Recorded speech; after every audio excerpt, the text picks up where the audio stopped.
Hey, bienvenido a mi canal de YouTube, El GAF Oficial. Este es mi primer video en YouTube y te doy la bienvenida de manera oficial a nuestro canal. Anteriormente sacamos un concurso en TikTok acerca de requerimiento de requisitos funcionales y no funcionales. Y el día de hoy vamos a ver una parte muy importante de este documento llamado el glosario. Postcondiciones, manejo de errores, precondiciones, entre otros. Así que, acompáñame.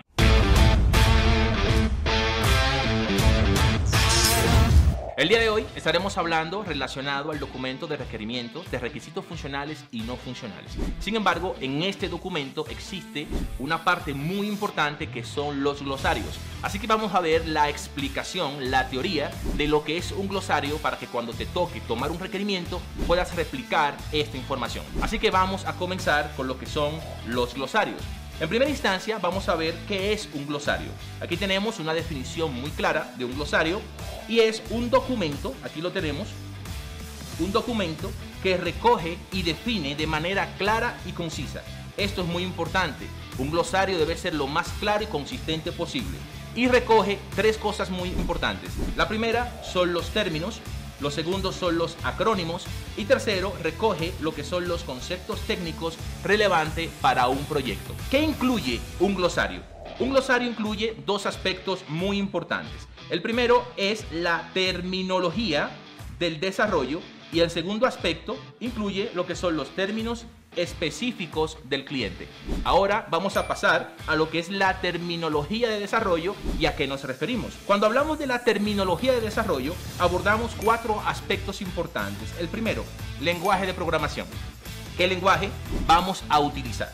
Segundo, metodología de desarrollo. Como bien sabemos, existen diferentes metodologías de desarrollo que son metodologías ágiles, metodologías tradicionales, entre otras. Tenemos herramientas. ¿Qué herramientas vamos a utilizar para desarrollar nuestro proyecto? Y por último, tenemos los conceptos funcionales y no funcionales. Esto es muy importante. Ahora, hablemos de los términos específicos del sector de un cliente. Y aquí quiero resaltar lo que es esta palabra, que es la palabra sector. Es decir, un cliente o cualquier cliente que te contrate pertenece a un sector en específico. Por ejemplo, para este caso tenemos un concurso en TikTok de un cliente de una peluquería. Entonces la pregunta sería, ¿a qué sector pertenece? Bueno, esto es muy claro, que pertenece al sector de la belleza.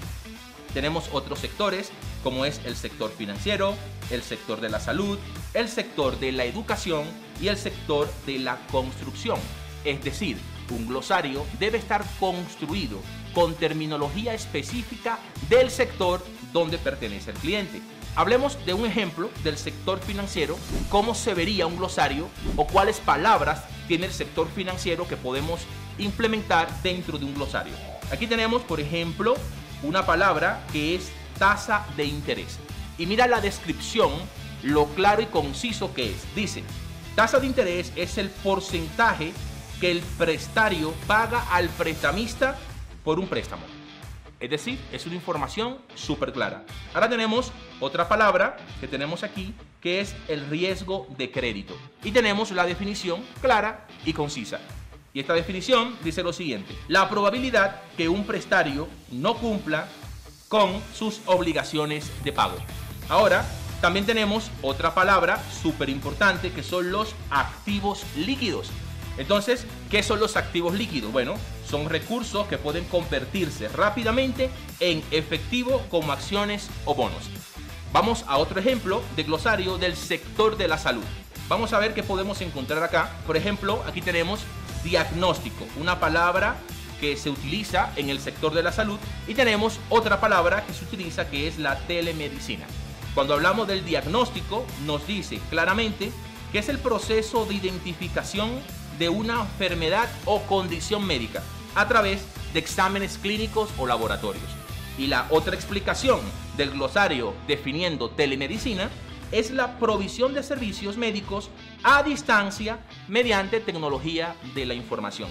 De esta manera, en estos dos sectores de ejemplo, se comienzan a definir los glosarios. Ahora hablemos de los acrónimos. Y aquí tenemos una explicación bastante sencilla de lo que es un acrónimo.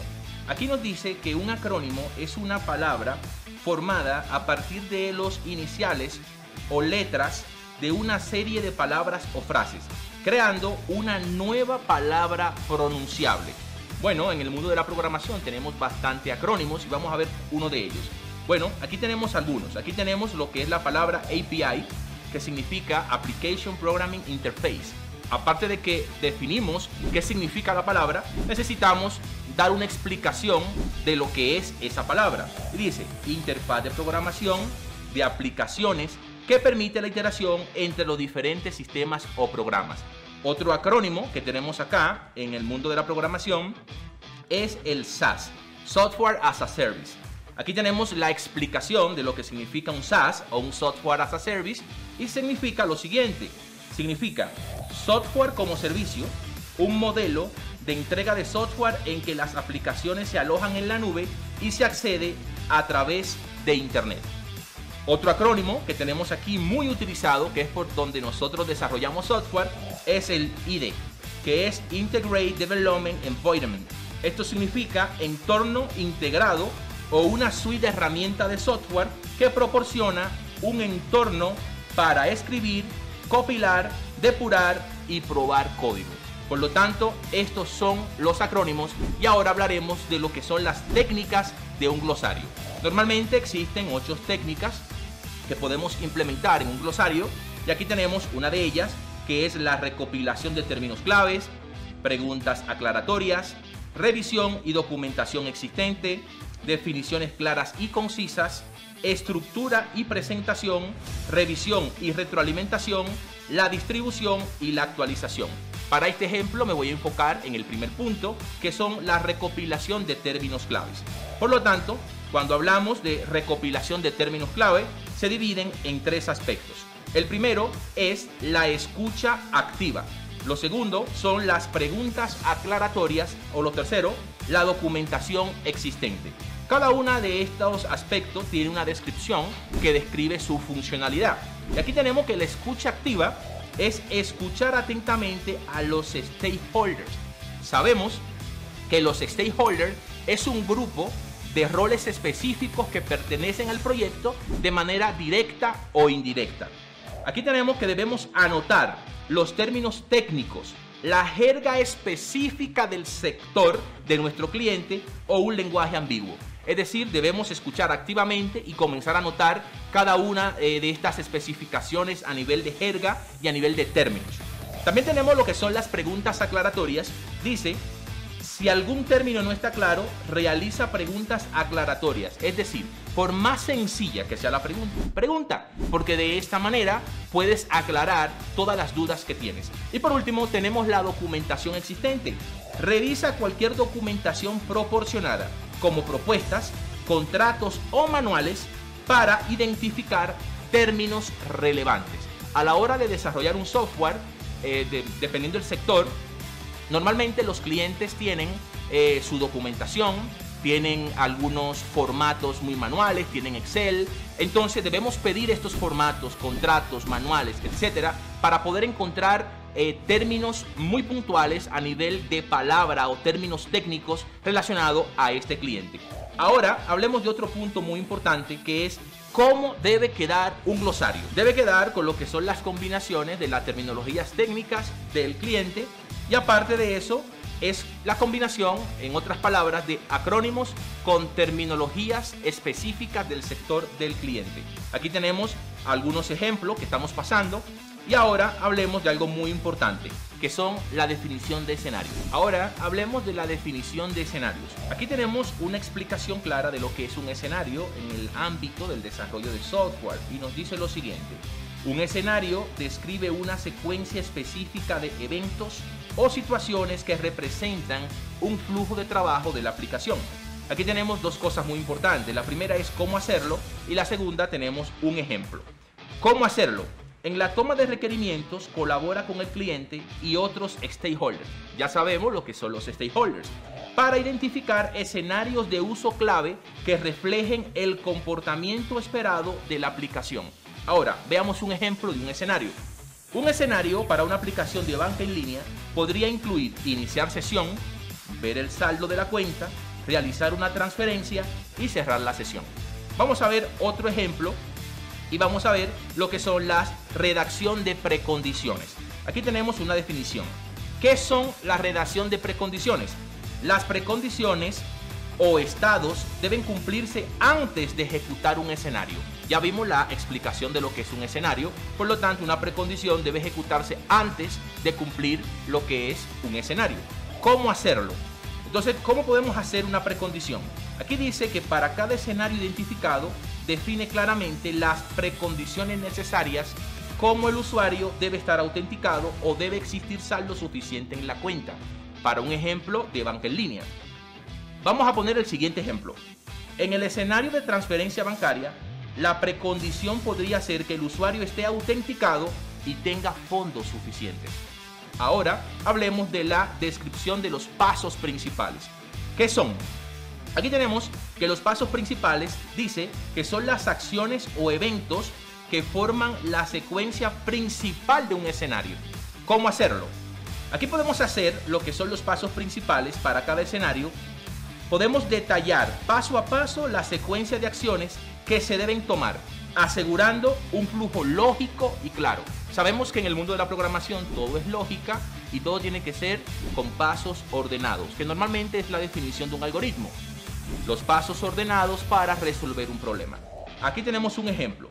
En el escenario de la transferencia bancaria, los pasos principales podrían incluir seleccionar la cuenta de origen, ingresar la cantidad o elegir la cuenta de destino y confirmar la transferencia. Por lo tanto, de esta manera podemos tener este ejemplo en cuanto a los pasos principales.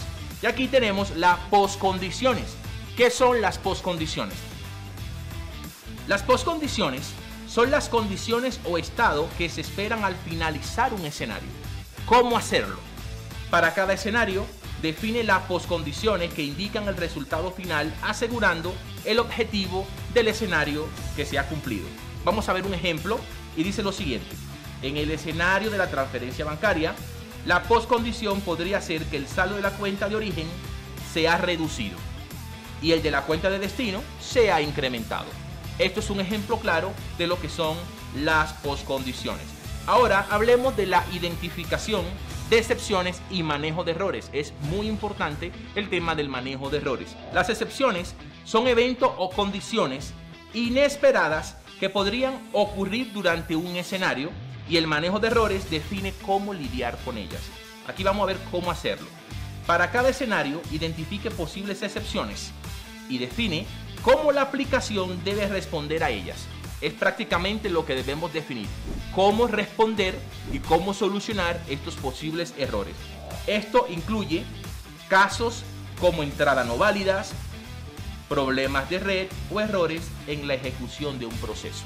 Vamos a ver un ejemplo muy sencillo y aquí tenemos. En el escenario de transferencia bancaria, las excepciones podrían incluir fondos insuficientes. Podemos mostrar una alerta color rojo, un modal, fondos insuficientes o una cuenta de destino no válida. Lo sentimos, la cuenta que estás tratando de enviar dinero no existe en nuestro sistema. Y el manejo de errores podría implicar mostrar un mensaje de advertencia o cancelar la transacción. De esta manera tenemos las excepciones y manejo de errores. Así que eso es todo en este video. Te invito a que estés permanentemente suscrito a mi canal para que veas más contenido como este. Recuerda que si quieres más consejos sobre programación, sígueme, yo te enseño.